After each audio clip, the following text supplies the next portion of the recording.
Alright, what's up guys? It's Apollo here. I hope you guys are doing well and welcome back to Call of War. This video is sponsored by Call of War and I want to give them a huge thank you for supporting my channel and sponsoring this video.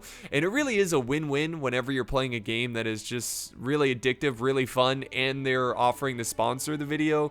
It means a lot, and again, it does help the channel a ton. So again, big thank you to Call of War, and I cannot recommend this game enough. Look in the video description, guys. There's a link. When you sign up to create an account, use that link if you haven't created an account, because I know a lot of you guys join this game.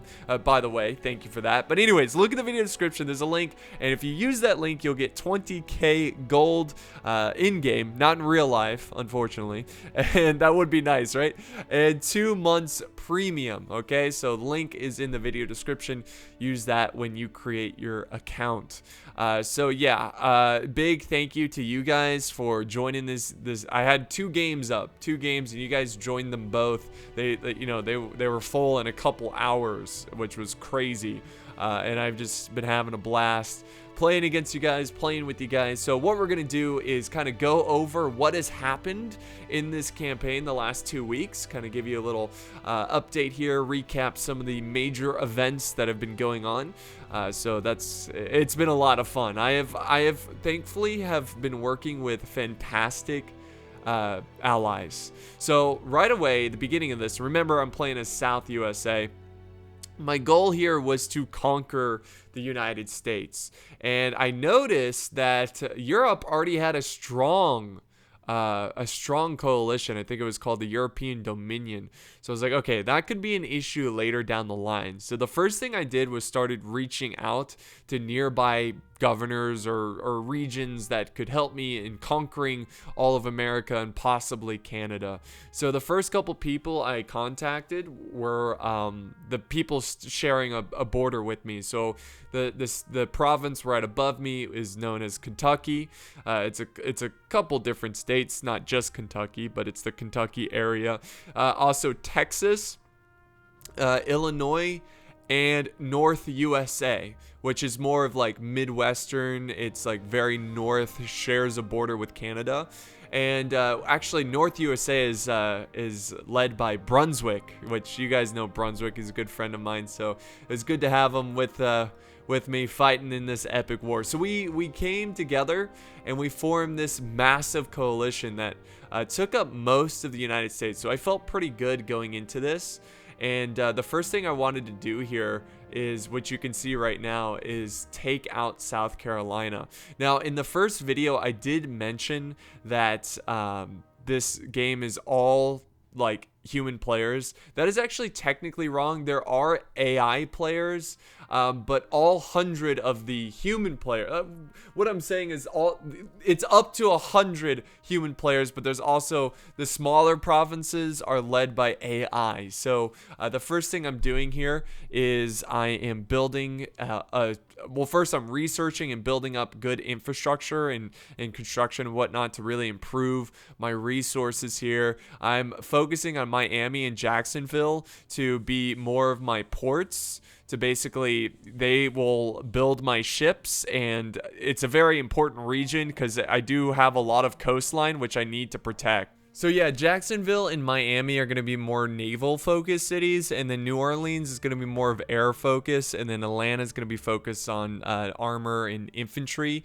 When I take out the Carolinas, I'm going to take Charlotte and turn that into another Atlanta, which again focusing on tanks and infantry because they're more inland, and my other cities are more on the coast. So it's obviously I should focus those cities with naval units. So all the territories I was mentioning earlier, Texas, Kentucky, North USA, and myself, we all agreed to form a coalition. It was called the America Coalition, and our goal was to, well, conquer America. But we also had some allies.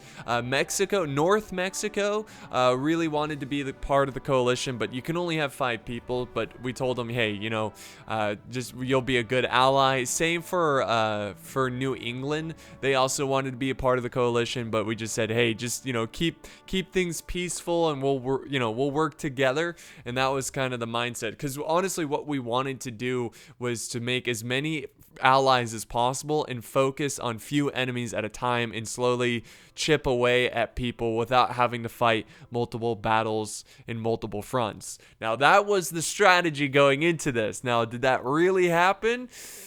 Yeah, I would say mostly. Well, what happened here, and there were some hiccups here. What happened is Northwestern USA actually talked to North USA and tried to convince him to defeat me, which of course is Mr. Brunswick.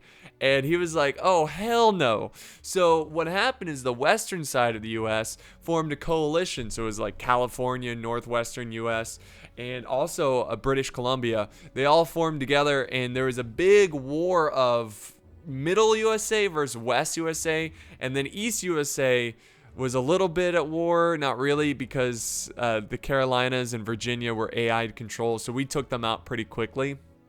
So we had a huge war against California and Northwest USA. And guess what? Mexico came in and helped us out. So Mexico moved up, and we were just an unstoppable force.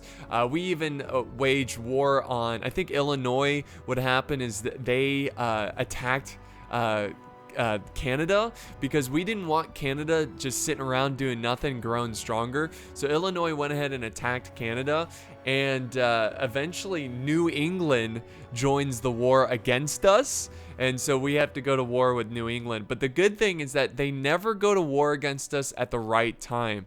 They always kind of attacked us when it was convenient for ourselves. Now, I do want to note, though, that this has not been all easy for me. I have been getting some weird threats, okay? Not actual threats or anything, but like weird, like people claiming they're going to attack me. For example, this picture right here, someone sent me this and was like, hey, Apollo, build up your navy, because some random ass, I forgot what country, but some random ass country was going to come over and attack me for just for the lulz. So while my friends, part of the coalition, were expanding, I had to focus on the coast here. But the good news is that I focused even harder on a strong navy. Now I have a very powerful navy, right? I've got submarines, I got destroyers, I got cruisers. I'm constantly advancing the technology of my naval presence. So I'm going to definitely support my allies, support the guys in my coalition with my navy when that time comes, when we have to push out and go to other continents.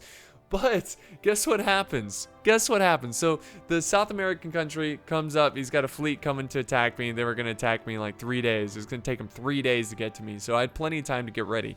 But Sweden decides to do the same thing. They're sending a fleet of troops to come attack my eastern coast. And it was really awkward, and it stunted my growth because I had to focus on the naval. I mean, I still grew in terms of naval strength and like military strength, but I didn't grow with territories because I couldn't focus. I mean, I would have loved to taken out a lot of New England and stuff, but unfortunately I had to focus on my manpower on defending my coast, which none of these attacks made it to me either. That was the other thing that really made me mad. None of these attacks, Sweden didn't make it, the South American country didn't make it, because they got destroyed, or at least I know for sure the South American country got destroyed before their fleet even made it to me. So they're now just being stuck in the water. Could you imagine, like, huge naval fleet for an invasion, moving out, your country gets destroyed mid-trip, you're like, what do you do now? So yeah, they're no longer in the picture. In Sweden, he called off the attack because it would have been suicide if Sweden attacked me, because at that point my navy was so strong. Unfortunately for Kentucky, the player actually went inactive, and obviously we want active players in our coalition, so I kicked him out of the coalition and we all attacked him. Now, at this point, I think he was AI controlled. I think when you stop playing for a certain amount of time, the AI takes over. And, the AI, we attacked him, but the AI actually did a lot of damage to me, and I wasn't expecting. I thought it was going to be a breeze, but they had a bunch of small armies attack undefended territory, and they actually cut through a lot of my territory. They made it all the way down to Miami, but I was never like panicking. I was never like felt like it was a big threat or anything. But yeah, it was a kind of a headache to deal with the Kentucky AI, and thankfully Illinois helped me out, and Illinois took some of my territory that I had controlled, but it was only because Kentucky took it out. So what we did is we took out, or Kentucky's really close to being taken out, and then we gave North Mexico, we invited them to our coalition out of respect and out of like what they've done for us so far. So at the current state of this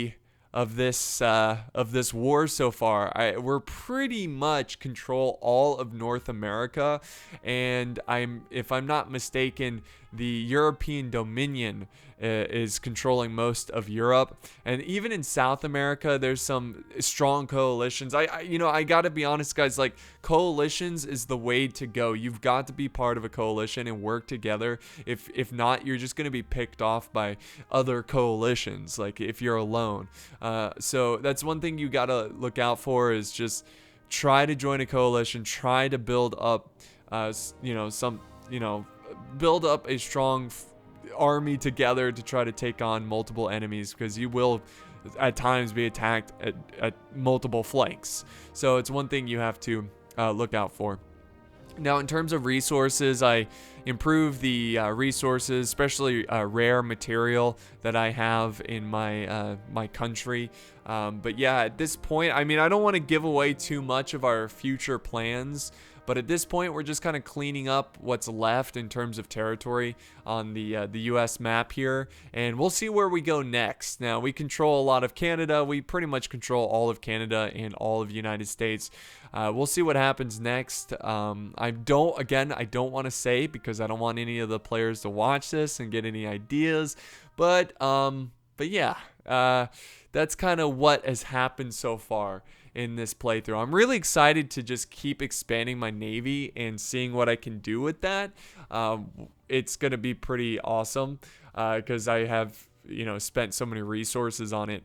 But yeah, that's gonna wrap it up for this little overview of what has happened so far in this great war. Shout out to all my allies. They have done fantastic. Texas, Illinois, Brunswick, who's north, not the province Brunswick, but Mr. Brunswick, who is North USA, has done a great job. Kentucky, you did well at the beginning, but you went active, so took you out.